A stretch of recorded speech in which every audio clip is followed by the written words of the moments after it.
We have been seeing that the government is predicting the GDP to be somewhere around between 7 to 8%. So the quarterly estimates are based on the organized sector data, and that too not the complete organized sector data. We depend on a few hundred corporate sector companies. It's also the case that if the unorganized sector was rising at 6-7%, then there'd be a lot of employment generation. And we don't see that because people are complaining that they're not getting work. So you also mentioned the word shock. India has been receiving a lot of these shocks from the geopolitical tensions as well. Now that's not reciprocal tariff, that's protectionist for America. So therefore India's exports to the US will suffer as well. Then he said we are going to put 50%, the highest tariff on India, because we are importing Russian crude which is cheap. Now that makes our exports difficult. Hello and welcome to Paisa Live. We have a very special guest with us today. He is a retired professor of economics from JNU and he's also a senior economist, Professor Arun Kumar. Professor, first of all, welcome to our show. Thank you for having me. Thank you. And today we are going to discuss some crucial issues. And we are going to have our Union Budget 2026 this month. So we are also going to discuss a few expectations what the industry has and also what the sectors have. First of all, we'll start talking about the GDP estimates. We have been seeing that the government is predicting the GDP to be somewhere around between 7 to 8%. But we have also seen your interviews and have also read your articles where you claim that the actual GDP could be somewhere between 2.5 to 3%. So why there's such a huge gap? The reason is that the method by which we calculate GDP, we don't get data for the unorganized sector for the quarterly estimates. So the quarterly estimates are based on the organized sector data, and that too not the complete organized sector data. We depend on a few hundred corporate sector companies. We depend on what are called the rapidly moving indicators, what are called the high frequency indicators, for which the data is available. But all these represent the organized sector. So the unorganized sector data, apart from some data for agriculture, we don't get. Now when we look at the unorganized sector, we find that actually it's been decreasing since the Notbandi, since the demonetization. Right. Because demonetization hit it, the next year the GST came, that hit it again. Then the year after that, the NBFC, the non-banking finance company crisis came, that hit it. And then the pandemic hit it very hard. So 4 big shocks to the economy have been there, which have all demolished the unorganized sector. So organized sector is rising at the expense of the unorganized sector.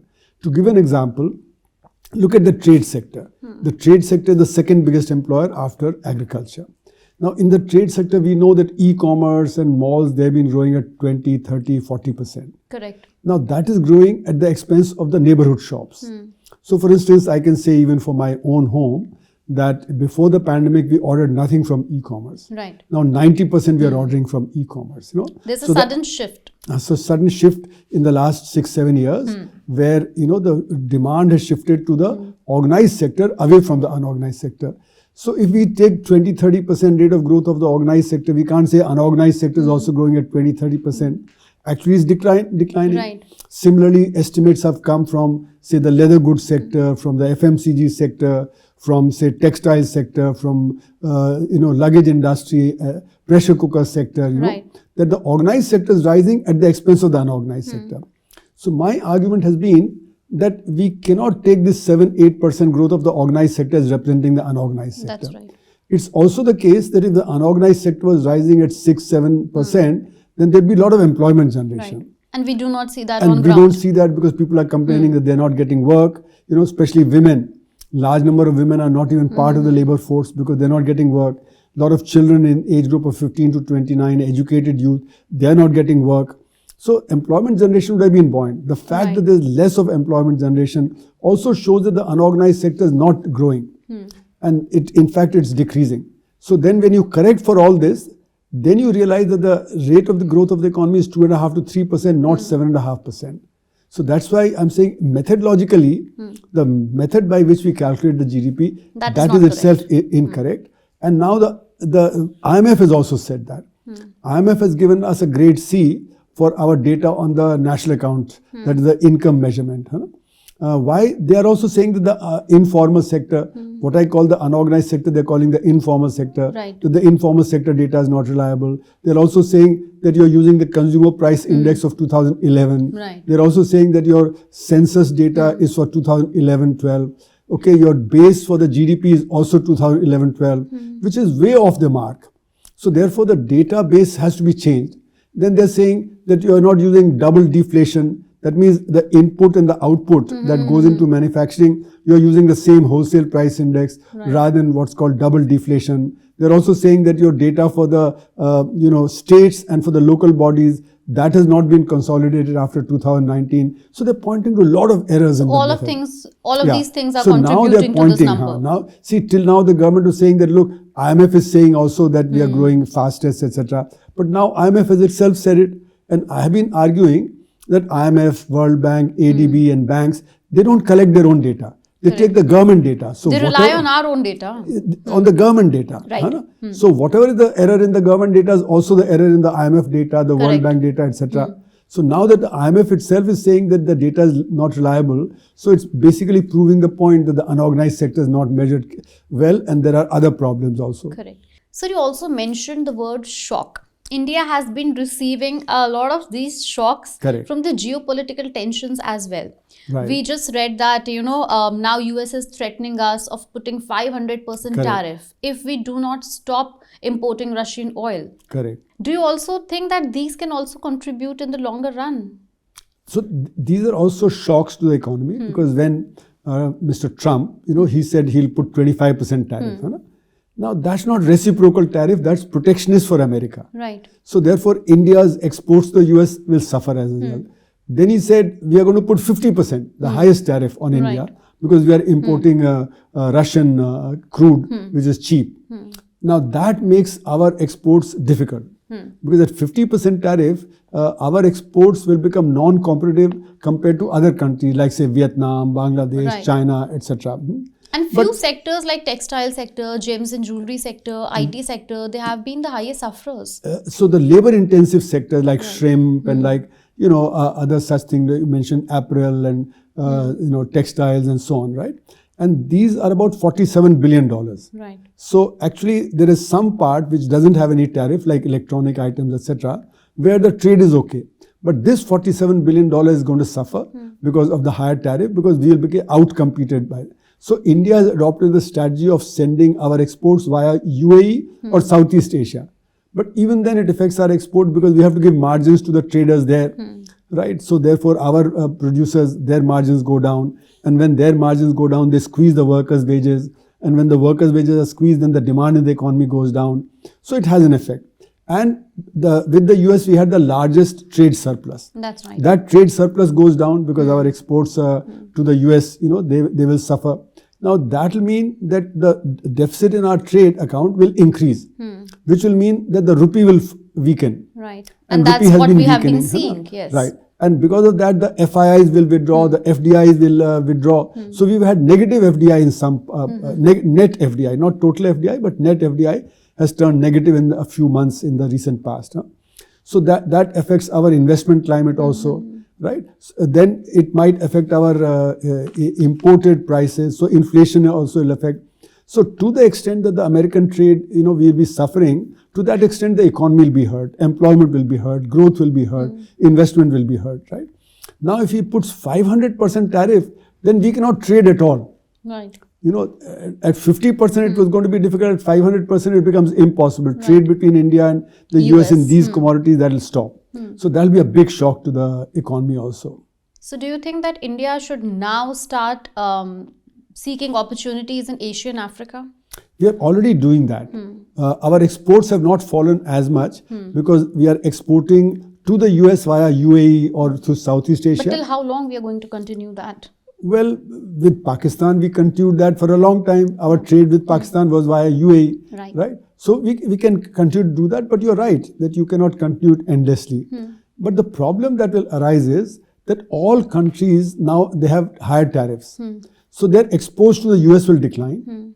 Therefore, everybody will have surplus. So like China will have surplus, EU will have surplus, Japan will have surplus, and we'll try and push it on each other.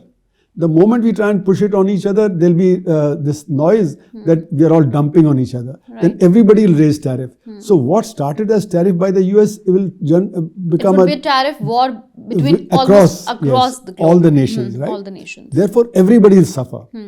The only option is that we all trade with each other through negotiation. We negotiate that what we are sending to US, we'll send here because you are also not sending. Right, so all of us start trading and buying more. We stop buying from the US and we buy from each other. Right, so therefore the WTO -1, as one would say, that is what is the option. But Trump has been very clever. He has bargained with each nation separately. Right. So EU separate, Japan separate, South Korea separate, Canada separate. So, and all of us have been greedy. We thought we will get better concessions from the but US. that did not happen. That did not happen, right? So he has been clever, broken our unity. Now we have to be clever and try and bring about the unity. That's right. And China will have to play a large role because China is a very large exporter. So China, EU, Japan, Korea, India, we'll all have to get together and we'll have to put tariffs on the US as they have put on us and trade with each other through lower tariffs. So do you think that India is currently stuck in this trio between US, China and Russia? Yes, because you see, we are weak in technology. So we have had to import armament from the US, import armament from the Russians, especially very critical thing like S-400, BrahMos and Sukhoi aircrafts, which are very advanced equipment that we have. And then from the Chinese, we are getting low Almost technology everything. and high technology item. We have a $100 billion trade deficit. So because of our weakness in technology, we have to follow Trump, we have to follow Russians, we have to follow the Chinese. So our strategic autonomy is curtailed. Now, that is because you see, our weakness in technology is because we are not investing enough in R&D. Okay, we are not investing enough in education, higher education, and also primary education, etc. So we need to correct that before we can actually gain from it. As you can see, you know, like our trade negotiations with EU has been going on for 23 years and we haven't been able to sign a trade agreement. Then we signed trade agreements with, say, Australia, with, say, Korea, with Southeast Asia, and we lost, they gained. Okay, because they have better technology than us. So unless we are good at technology, our exports will keep suffering and we will not be able to be a top dog in the world. You know, other countries will be able to take advantage of us. And you know, also talking about this geopolitical scenario, we also saw this oil war going on. Do you think that US is actually doing it because US wants to be in good terms with Ukraine, and you know, maybe US wants Russia to put less money on their military expenditure? No, see, the Americans think they are the king now. They want to dominate. So they will do everything to see that they are the top dog. They don't want Russians, Chinese. So with But then why Venezuela? Why Venezuela? Okay, because Venezuela was under the Russian influence. That's Okay. what. So So they don't- basically it's US versus Russia, but No, not just Russia. Actually, with the Ukraine war, there's a grouping that has come into being between Russia, China, North Korea, Iran, and so on. And in the BRICS also, similarly, there's a grouping that is going on, which is looking to see that you de-dollarize. And Trump has already warned that if you de-dollarize, I'll put extra tariffs on you. Because he knows that as long as dollar is the world currency, what's called the dollarization, Right. okay, that gives enormous benefit to the US. So they're living beyond their means. They can have a high trade deficit, they can have a high budget deficit. No other country can do that. and India has been trying to break this. No. So India is in a different situation. India can't break what the US is doing. But the point is that the US is living beyond its means because it is getting trade at very cheap prices, you know. So India, China, we are all competing with each other to supply them cheap goods. So their people are having a higher living standard because we are supplying very cheap. We are exploiting our labor and supplying them. Right. Okay. So therefore the US would not want de-dollarization, right? And that's why it's threatening. But the point is that the new Cold War, I wrote an article the day after the Ukraine war started on 25th of February, 3 years back. That day I wrote an article saying a new Cold War has started, okay, in which there is America and the Western powers. See, why does NATO continue after the collapse of Soviet Union? There's no need for NATO. But NATO has been keeping on advancing, whereas when the German unification took place, then it was said that NATO will not advance an inch. But now it's come right up to the border of Russia. So Russia feels threatened. That's why it entered Ukraine, because Ukraine was also wanting to join NATO. Right. Now, the reason why US does not want missiles to be put in Cuba or Venezuela is because 5 minutes flight time to New York and Washington. That's right. Okay. Now, if they enter Ukraine, then it will be 5 minutes flight time to Moscow and St. Petersburg. Right. So, therefore, Ukraine being part of NATO is a threat to Russia. And that's why Russians have entered. So, that's why Trump says, if I had been there, I would not have allowed Ukraine to join NATO. I would not have, considered that. And then this war would not have taken place. So, basically, it's a war. But now what Trump is doing is it's breaking the Western alliance. You see, the Western alliance that was forming around Ukraine war and so on, they are now going to be at a disadvantage because he wants to take over Greenland. And EU is against that. Europe is against that takeover of Greenland. So the unity between America and EU is fraying. Right. So their alliance is going to weaken. But these nations, they realize that America is going to press down on them. Like for the Chinese, the Americans stopped supplying the advanced chips, the NVIDIA chips and the other chips. They withdrew all their software personnel from China. Even Biden did that, before Trump came. So the idea is that America doesn't want China to advance, doesn't want Russia to advance. And also India to advance. Well, India is at a different level because India was supposed to be a bulwark against China. Right. But then now they're not doing that. They're proved to be, untrustworthy. They have not supplied us with the equipment that they were supplying. As he says, Apache we were going to supply, we delayed it by 5 years and so on and so forth. And plus in the war with Pakistan, they were not coming with us. In war with China, they were not coming with us. So America has not proved to be a reliable ally, unlike Russia, which used to be a reliable ally for us. So the point I'm making is that this new Cold War that began with the Ukraine war and even earlier 3 years back. is trying to prevent China from becoming the number 2 power in the world, comparable to the US. Right. So when so much is happening outside, we must, focus on our own territory. Coming back to the Indian economy, our government has a vision of $5 trillion economy. Yeah. Do you see that happening actually on the ground?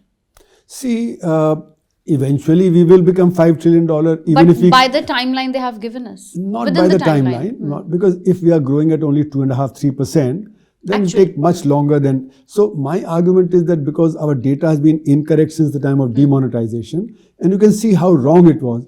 During demonetization, everybody saw that November, December, January, February, March, factories were not able to work full, trade was not full, people were not going out and buying because they were short of cash, etc. So the rate of growth had turned negative in those 5 months. And yet the government says that during the demonetization year, we had the highest rate of growth of 8%. Whereas my estimate is that in these 5 months, you had a negative rate of growth, and therefore the rate of growth of the economy had turned minus 2%, but the government says 8%. So there's a 10% error in the government data. Okay. So because of this data error, since the time of demonetization, because we are growing at 2.5%, not at 6.5%, we are overestimating by 4%. So that's why I keep saying that we are not yet $3.8 trillion economy. We are still only $2.5 trillion economy. In actual. So we are just ahead of Italy, not ahead of Japan, okay, where the government claims.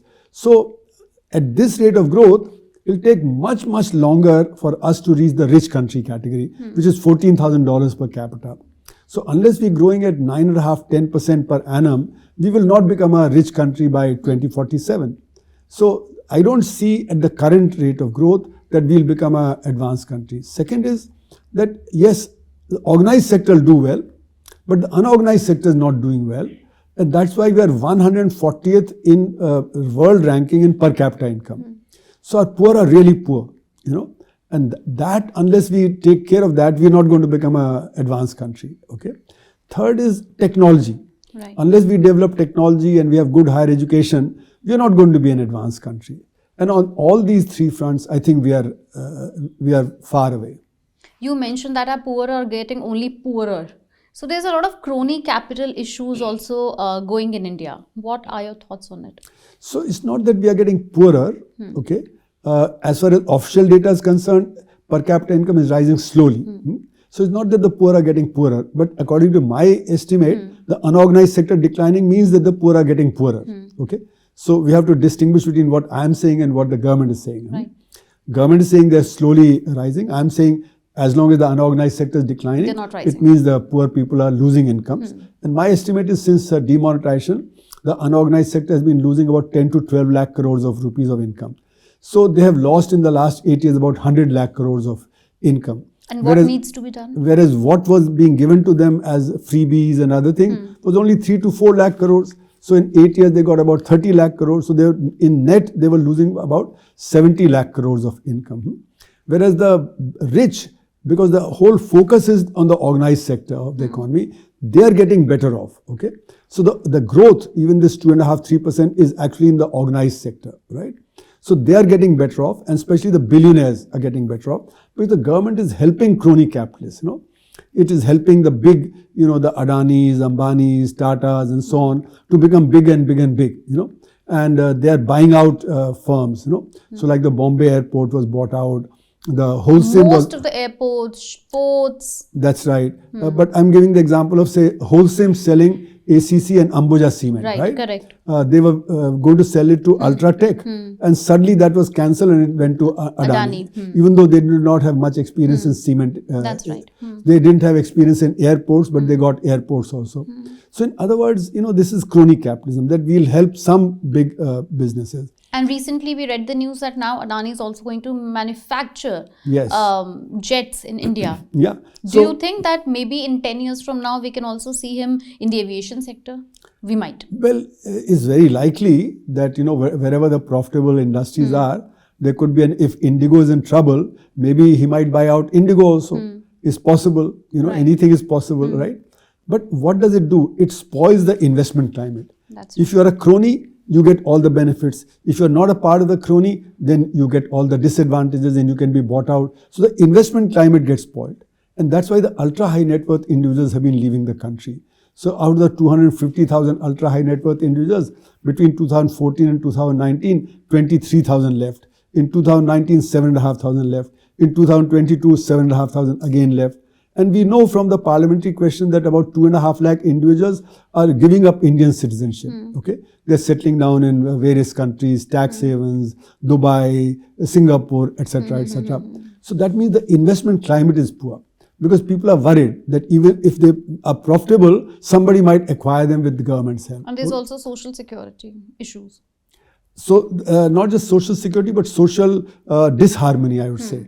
That there's a social disharmony which is spoiling the climate. And the third very crucial thing is, because the unorganized sector is declining, the purchasing power of 94% is not rising. That's correct. And therefore there's a demand deficiency. And when there's demand deficiency, then what happens is investment slows down. To give an example, in 2019, the government gave a huge corporate tax concession, right? And that corporate tax concession that was given should have boosted investment. But instead of boosting investment, what the companies did was they actually cleared their debt. So their balance sheets are very good, but they're not investing more. Right. Government is saying that why you're not investing more? They're saying demand is short. Okay. So government says, okay, we have increased public investment by 50%. Okay, now it's your turn. But until demand rises, they're not going to invest more. And RBI data shows that capacity utilization has been hovering between 75% and 70%. So unless it rises to 85%, people are not going to start investing more. So therefore, we have to generate more demand, and that will come from the unorganized sector. Unfortunately, in the budget, the government has been focusing on the organized sector and the middle class. Even in the previous budget, we saw, in order to curb this purchasing power conflict, to increase the purchasing power, you gave this, but that will only benefit tax relief. A certain sector, just the middle class. Only 2-3 crore people will be benefited by that. Right? Because in the income tax data, if you see, out of the 9 crore people who are in the income tax net, either as TDS payers or as tax filers, okay, most of them were filing nil return, or very low return. So that's why PM 2 years back from the ramparts of the Red Fort said only 1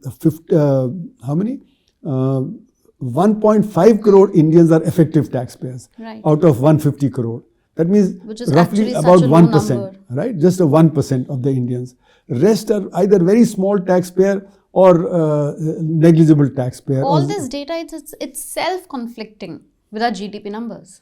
That's right. Yeah. So what it shows is that the GDP is rising because of a very small number of people. Right? On the other hand, the government also says that now the number of retail investors in stock market has been rising. It has gone up rapidly in the past 5 years. But again, whenever we see a sudden shock in the market or a sudden dip, they say that FIIs have been selling. So it clearly shows that still our Indian stock market is only dependent on FIIs.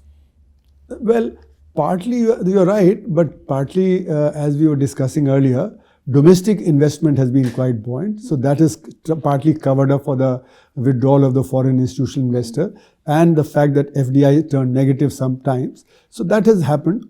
And the reason FIIs are withdrawing is because the investment climate here is weak and the returns in the American market have gone up. Especially these 7 technology companies that have been doing very well. So in spite of problems in the US economy, because of these technology companies, the stock market there is booming. So therefore, FIIs are withdrawing and investing there because our rupee is sinking. So dollar return is very low in India now. Okay, that's why they are moving out. But the real important thing is that our middle class is very small. So even though we may have 10 or 11 crore people who may have demat accounts, right? But the amount of money spent by maybe 6-7 crores is very, very small. So it's only maybe a couple of crores or 3 crore people who have substantial investment in the stock market. And they are the ones who are the real beneficiaries. And the corporate sector is controlled by maybe, 10,000, 20,000 people only. Okay. They are the actual beneficiaries. And that's why their paper wealth has gone up. And that's why the number of billionaires in India is very high. So, in the upcoming budget, which sectors do you think should get the most benefit? So you see, our problem is A, demand because of lack of income in the hands of unorganized sector, and B, employment. Because if you have employment, then there'll be income. So we need to generate more employment, and that can only come from the unorganized sector. So we have to promote the unorganized sector, and we have to promote those sectors where the employment generation is more. So like rural employment guarantee scheme, Unfortunately, we keep cutting it in real terms, Then education. We cut that the moment the deficit is higher. We cut health. And health and education are very crucial for children's productivity, for better R&D, etc. Then we need urban employment generation, right? Then we cut agriculture investment. We cut investment in rural areas. These are the areas where there will be a lot of employment generation. And when there's a lot of employment generation, there will be greater demand. And where are we investing more? In capital-intensive sectors, like say highways, like freight corridor, like for instance IT sector, power sector, right? These are not where the employment generation would take place. So earlier in a road construction project, you would see hundreds of people working. Now you see 10 people working with big bulldozers and JCBs and cranes, So even these freight corridors and national highways, they're not generating that much employment, right? So we need to focus more on the unorganized sector rather than the organized sector and its infrastructure. If we boost demand, then the organized sector demand will rise, and because already the organized sector is cash rich, they'll start investing more. And then automatically these things will get taken care of. So our focus has to shift away from taking care of the organized sector to taking care of the unorganized sector and employment generation. So what are the problems of, say, the micro sector or the small sector? They lack technology. So technology has to be developed by the state and provided. Then they lack finance. So they have to get credit. And they lack marketing. So they have to get that. Now, marketing cannot be done by the micro sector alone, because average micro sector unit has 1.7 people working. Now, they cannot take care of marketing and finance and technology. So if you form cooperatives of these micro units, so like say, if Khurja has pottery, then you make a cooperative of potteries. If some place has textiles, then you make a cooperative of textiles. Then as a cooperative, they can do marketing, they can do finance, and technology government will have to provide, right? So these are the kind of things that are needed for micro sector. And when we talk about MSME sector, it means micro, small and medium. Now the problem of medium is different than problem of small, and problem of small is different than micro. Right. So we have to separate the micro from the MSME and make specific policies for micro. Because whatever policies we make for MSME, the medium sector takes advantage, some small sector takes advantage, but the micro sector and the rest of the small gets left out. Right. So we have to separate them. Address and then individual issues. Yes, right. address the problem of the micro sector separately and medium sector separately, right? And boost the micro sector, because that's where the big employment is. The micro units employ about 11.5 crore people, right? Because there are about 6.5 crore units.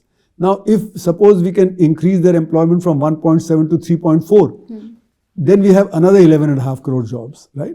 But if you increase the organized sector, it's so automated that it's not going to generate more work. It's getting more and more automated, and now with the coming of AI, there'll be even less and less of opportunity in these sectors. So we have to change policy. So all this has been something that we want the government to do. Right. But any two policy changes or two announcement or two expectations, you think that they are going to happen in this upcoming budget? What the government has been thinking, what they could propose? What the government is thinking is not saying, because it's so worried about Trump, right? We have to take on the challenge of this exports. We cannot depend so much on export, and given that there could be a generalized tariff war, we should not depend so much, and we should shift to the dependence on internal market. Right. So that is quite clear, that what was the policy between 1991 and say before Trump came, that policy is not something that we should continue with. We should begin to focus much more on our increasing incomes in agriculture, increasing incomes in the micro and the small sector, so the demand in the economy begins to rise. And then whatever is the loss in the export market, we'll make up using this. So agriculture income increase, we have to consider the minimum support price, because that's the big problem. If the farmers don't get the minimum support price, as it is, they say the minimum support price is itself not properly done. Right. And even then the MSP we are not able to implement. So we have to really buckle down and begin to implement the minimum support price, right, for farmers, because they are, according to various estimates, between 8 crore and 11 crore farmers. If 8 crore, 11 crore farmers' incomes go up, then the demand will Definitely be much better, right? Similarly, micro units, 11.5 crore workers, right? If their incomes go up, then definitely there'll be more demand and the economy will be back on track. So we have to focus on these two. And one other thing I'd say, GST is not good for the unorganized sector, because it's kept out of the unorganized sector. They have already reduced the GST. No, the GST is paid by the organized sector. That's right. Unorganized sector is not part of it. So cutting the rates of GST benefits the organized sector and not the unorganized sector. So in fact, it's a disincentive to the unorganized sector, because demand will shift more to the organized sector. Right. So the unorganized sector will go down. So what I've been saying is that GST is collected at the last point. Because you pay, small tax, and ultimately the consumer pays the thing. That's so why not just collect it at the last point, forget all the intermediate points. Then the problem of input credit will go, then the disincentive of the unorganized sector will go away. So GST should be collected at the last point on luxury items. And we have to increase the direct taxes, like wealth tax, estate duty, gift tax. We have to reintroduce that.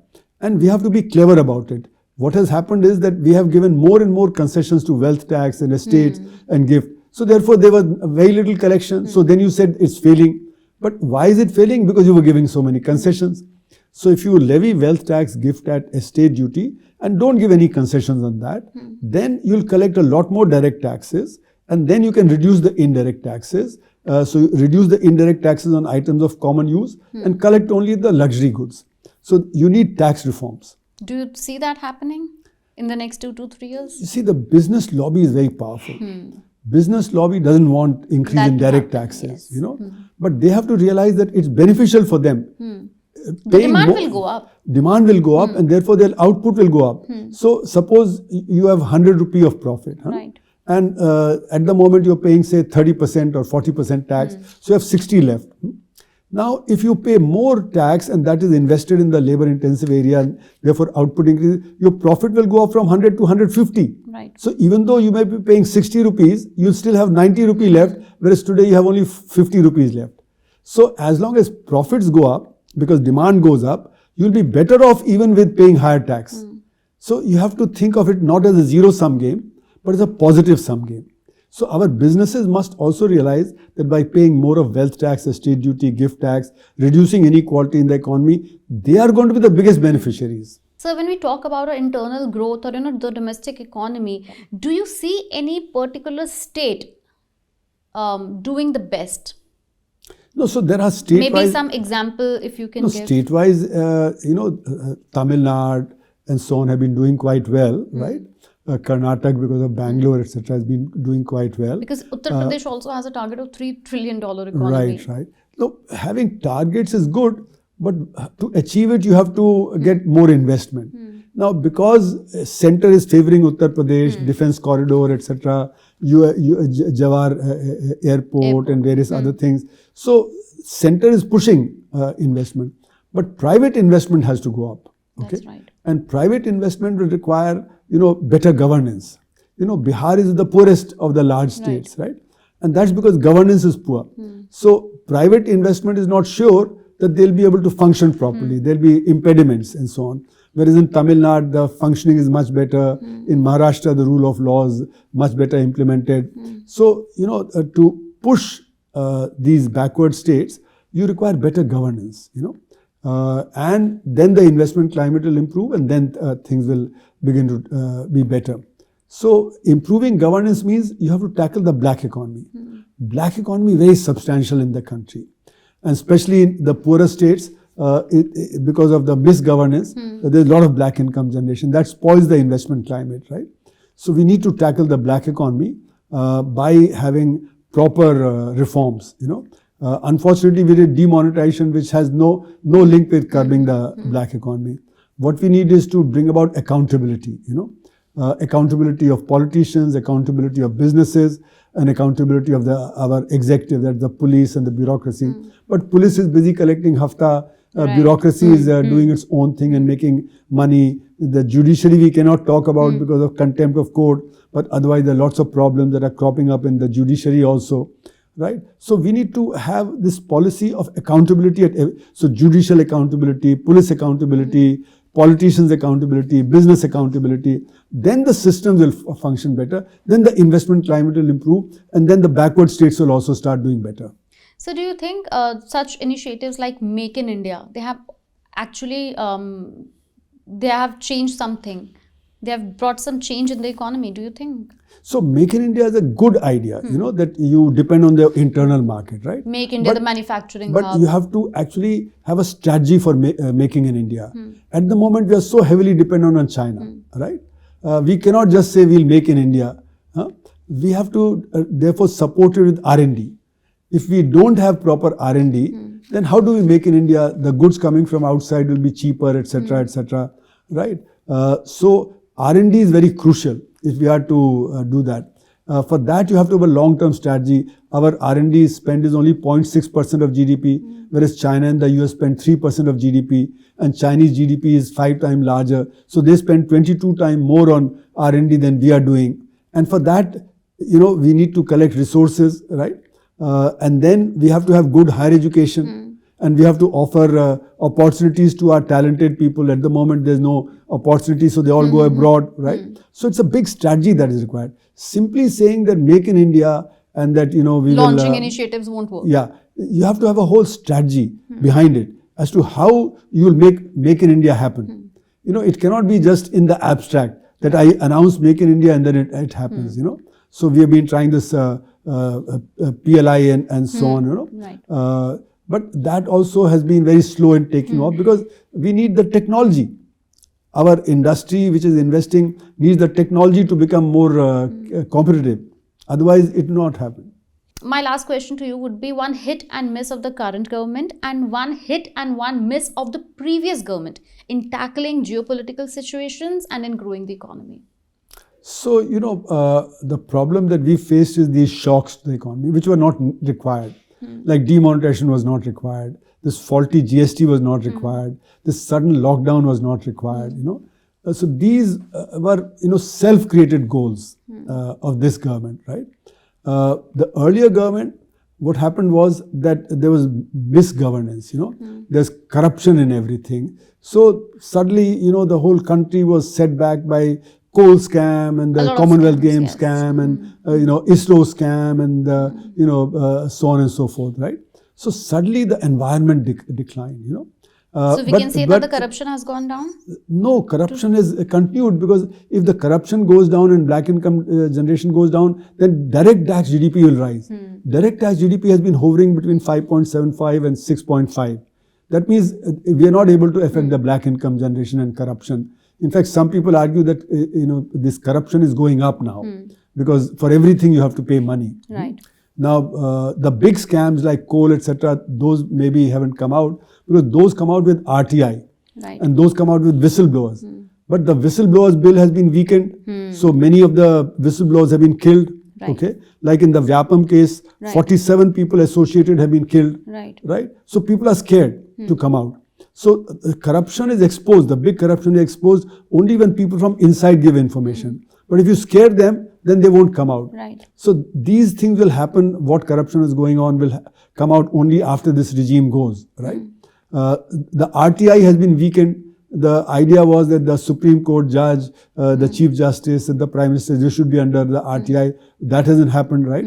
So when you have accountability at the top, then you have accountability at the bottom also. So that is very essential. But what I would say is that, the problem that the previous regime, the UPA regime faced were all external. Like the global financial crisis came from outside. The taper tantrum came from outside, which led to problems in policy making and the decline of the rupee and, what the Modi regime keeps saying, the 5 failing economies, of that period, right? But those were all outside problems. They came from outside. But they achieved a very high rate of growth in between 2004 and 2009. Whereas now, the rate of growth has actually fallen, okay, because of all these problems that are self-created. Self-created problems, right? So that's what I would say, that, unfortunately, we are talking a lot, we are giving a hype, we are saying that we'll be Atmanirbhar, we are saying we'll be Vishwaguru, but the roadmap is not there. The roadmap that is required is not there. So no hit, only misses. Well, the economy keeps growing, right? So it's not that, India itself is a growing economy. It's a growing economy, so automatically Youngest country. But it could have been doing much better if these, shocks administered by the government had not come. Then I think we would have done much better than what we have done. Right. Well, thank you so much, sir. Such an insightful session it was, and thank you so much. Thanks a lot. Thank you for having me.